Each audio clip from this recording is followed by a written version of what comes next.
कशा आहात तुम्ही? कालचा व्हिडिओ तुम्ही पाहिलात ना घरी जाऊन?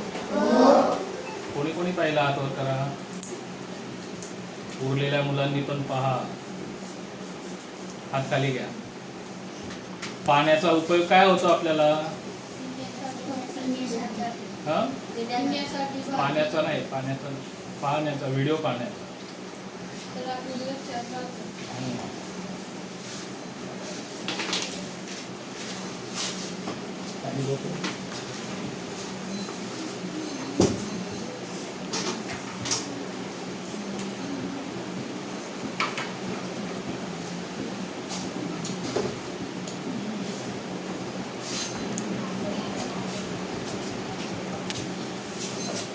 घरी गेल्याच्या नंतर जो शिकवलेला भाग आहे त्या शिकवलेल्या भागाचा सराव करण्यासाठी आपण व्हिडिओ काढतो. आणि घरी गेल्याच्या नंतर जे कोणी मुलं तो व्हिडिओ बघत असतील त्यांचा पुन्हा नव्याने एकदा सराव होतो आणि शिकवलेला भाग पूर्ण आपल्या लक्षात राहतो. यासाठी तो व्हिडिओ बघायचा असतो. मग पाहाल ना सगळेजण व्हिडिओ? आणि जे मुलं कालच्या दिवशी नसतील त्यांना पण याचा उपयोग होईल. आता आजचा जो विषय आहे त्या विषयाकडे आपण वळूया. काल तो भाग झालेला आहे आपला. आज मी आता त्याचा सराव घेणार आहे. घरी जाऊन तुम्ही उदाहरणं सोडवलेलीच आहेत, प्रत्येकाने सोडवलेली असतील. आता एकेकाने येऊन इथे काय करायचं आहे? प्रत्येकाने एक उदाहरण सोडून दाखवायचं आहे. तर मग आता करूया सुरुवात. करूया ना? सोडवाल ना सगळेजण? आणि ज्या कोणाला कळलं नाही त्यांच्यासाठी पुन्हा सूचना आहे. कालचा जो आपला भाग आहे, कोणत्या टॉपिकचा चालला होता काल आपला भाग? पूर्णांक संख्यांचा लहान मोठेपणा. तो व्हिडिओ आहे आपल्या चॅनलला. ज्याला कोणाला कळलं नसेल त्यांनी तो जाऊन व्हिडिओ बघायचा आहे.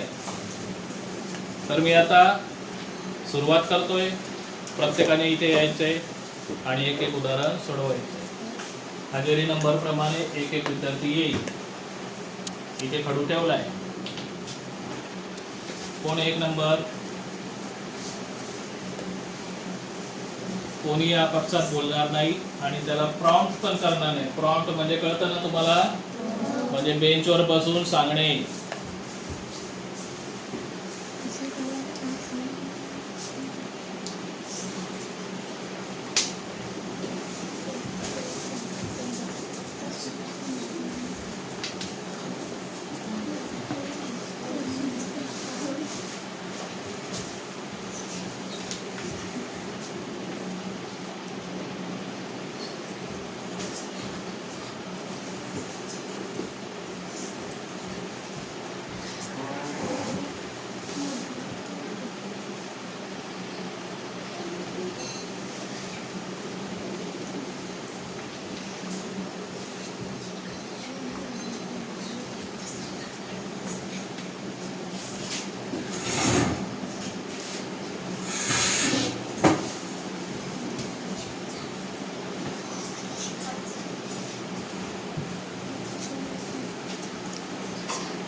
झाली सगळी मुलं? किती मुलं आहेत? 14 आहेत ना आपल्याकडे? 15 आहेत एकूण विद्यार्थी. आणि आज कोण नाही आलाय? हा. आणि भूमिका काल नव्हती. आता मला इथे येऊन कोण सांगेल हे चिन्ह असंच का केलंय? कोण सांगेल? कोण सांगतील? नाही. कोण सांगेल मुलींमध्ये? किती सोपं आहे, कोणती संख्या मोठी कोणती संख्या लहान तेवढं सांगायचं आहे.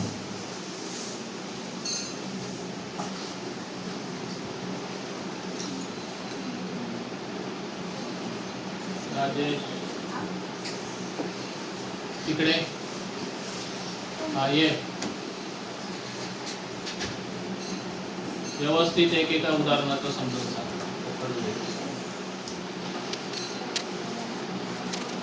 टाळ्या वाजवा रे.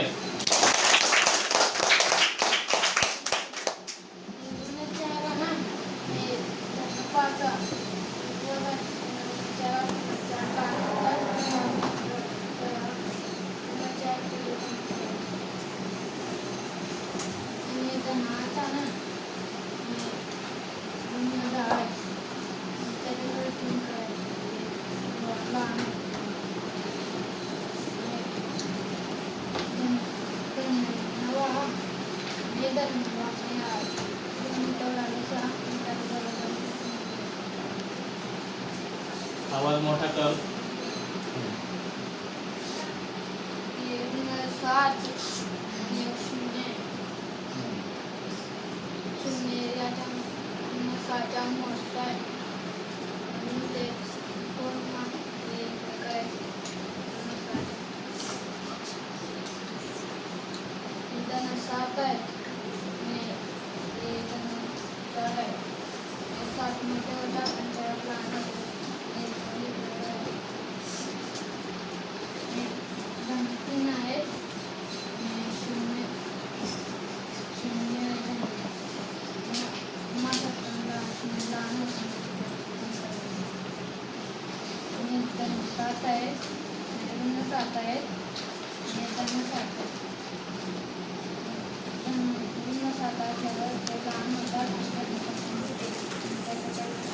शाबाश. टाळ्या वाजवा पुन्हा एकदा.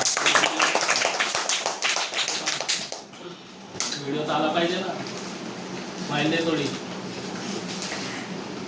तेव्हाच तर बघशील ना तू व्हिडिओ, बघशील ना. आवडला का तुम्हाला? पहिल्यांदा तो कॅमेरा फेस करतोय त्याच्यामुळे इथे येऊन एक तर घाबरायला होता ना, घाबरायला. इथे येऊन उभं राहिलं, तुमच्याकडे तोंड केलं की तुमच्यातलाच मुलगा आला तर त्याला भीती वाटते तुमचे डोळे बघून, तुमचा चेहरा बघून. व्हिडिओ फेस करणं जोक नाहीये. सार्थक सांगशील? ये व्हिडिओ मध्ये ये. आर्यन, बाबू, बाला, नवनाथ, हे फक्त एकटा याची डेअरिंग आहे करायची. टाळ्या वाजवा. आता उठे. आता जे काल नव्हते, जसं की भूमिका. जेव्हा आपण पहिल्यांदा संख्या रेषा पाहिली होती तेव्हा होती का भूमिका तू? होती. संख्या रेषेचं आपण उदाहरण पाहिलेले आहे. ही ऋण संख्या आहे आणि ही धन संख्या. काल जसं की शिकवताना आपण सांगितलं होतं की ऋण संख्या या शून्यापेक्षा सुद्धा लहान असतात. आणि इथे या उदाहरणात 5 आहे. 5 ही धन संख्या आहे आणि हे काय आहे? ऋण 4 आहे. मग जी संख्या लहान असेल त्या संख्येकडे हे असं चिन्ह करायचं असतं. आता एक लहान संख्येकडेच हे टोक आलं पाहिजे. जी संख्या लहान असेल तिकडे हे टोक आलं पाहिजे. आता बघा, काल मी तुम्हाला संख्यांचं सांगितलं होतं आणि चिन्हांचं पण सांगितलं होतं. याला काय समजायचं? माशाचं तोंड समजायचं हे, आणि हा तो पूर्ण मासा आहे.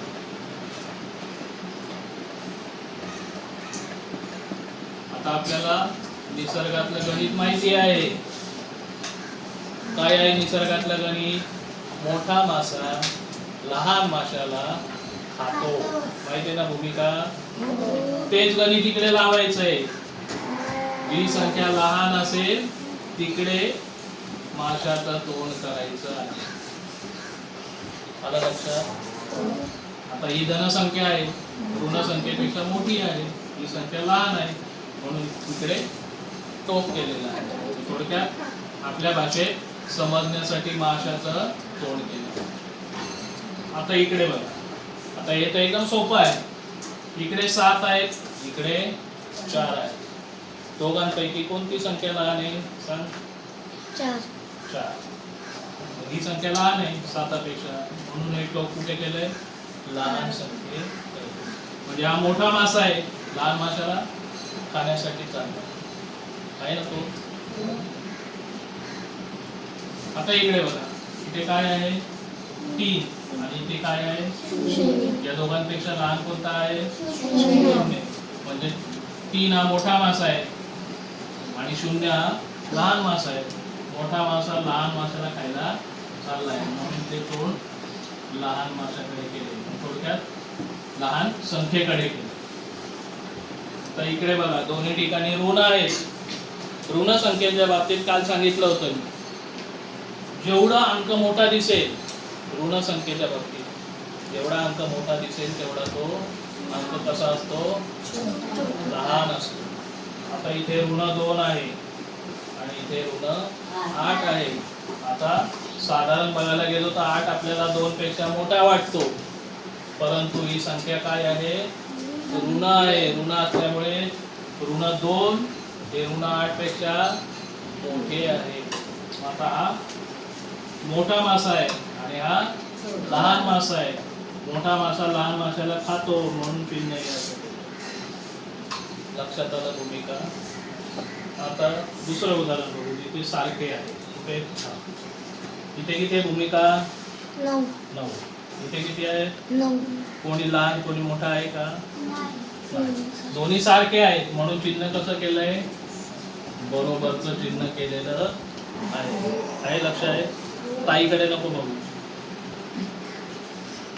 आता इकडे बघा, इथे ऋण 7 आहे, इथे धन 7 आहे. काय सांगितलं तुम्हाला मी? ऋण संख्या धन संख्येपेक्षा लहान असतात.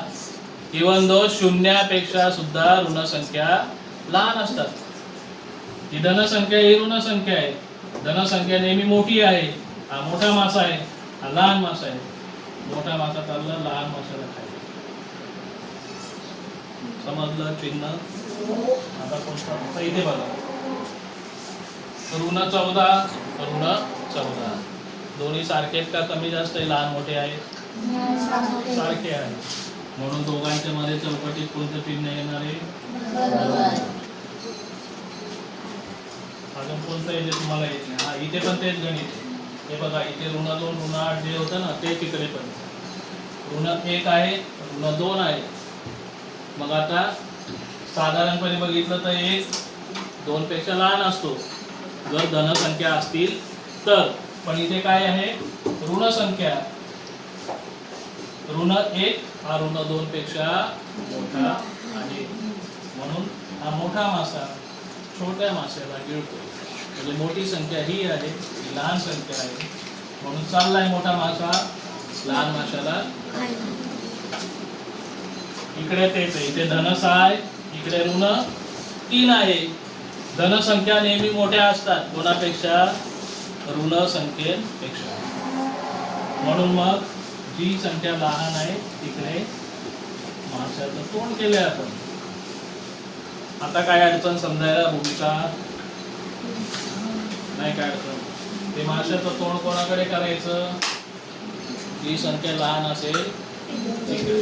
आणि बरोबरचं चिन्ह केव्हा वापरायचं? जेव्हा दोन्ही बाजूला सारख्या संख्या असतील तेव्हा. इथे पण बघा, ऋण 14 ऋण 14 दोन्ही सारखे आहेत, बरोबरचं चिन्ह. ठीक आहे, सर्वांनी सोडवले? लक्षात राहील? आणि ज्याच्या लक्षात राहत नाही त्यांनी काय करायचंय? काय बघायचं आहे? आणि काय करायचंय? काय करायचंय? लाईक करायचं. चला तर मग अपेक्षा करतो सर्वजण व्हिडिओ बघतील. पुन्हा भेटू पुढच्या पाठात. तोपर्यंत बाय बाय, साइन ऑफ.